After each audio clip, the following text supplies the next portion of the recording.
આપણી પાસે sandal boot ચપ્પલ બધું જ છે ને દીકરા, ખાલી એકવાર ચેક કરજે 7 મહિનાના ઘસાઈ ગયેલા ચપલા પહેરે એ મમ્મી છે, અને ઘસાઈ ગયેલો શર્ટ જેને કોલરથી પહેરો છે ને એ બાપ છે.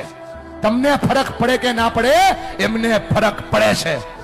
જ્યારે તમે ખોટું બોલો છો, જ્યારે તમે તમારી જાતને છેતરો છો, જ્યારે ભણવાના બાના ઉપર તમે બીજા કામ કરો છો ને બેટા, તમને ફરક પડે કે ના પડે, એમને ફરક પડે છે. કેટલો ફરક પડે છે તમને કઈ નથી શકતા, કેમ કે તમે મોટા થઈ ગયા છો બેટા. પણ તમે જ્યારે કઈ ડિમાન્ડ કરો છો ને, પપ્પા જોઈએ છીએ, એની પાસે હોય નહીં તો એ દાંત કાઢીને જવાબ દે છે. તમે તો ખાલી માગી લ્યો છો કે ભાઈ પપ્પા જોઈએ છીએ, ત્યારે ખંભા ઉપર હાથ મૂકીને પૂછજો તો ખરા કે પપ્પા હું તો ખાલી માગી લઉં છું, તમે લાવો છો ક્યાંથી? એને બહુ ફરક પડે છે ભાઈ. ફરી કઈ નથી શકતા, તું જુવાન થઈ ગયો ને એટલા માટે. અને જો મારા પર ભરોસો ન હોય, ખાલી આંખોમાં ચેક કરીને કેટલો ફરક પડે છે. આ બાપની આંખમાં જે આંસુ પડે છે ને, એને એટલો ફરક પડે છે.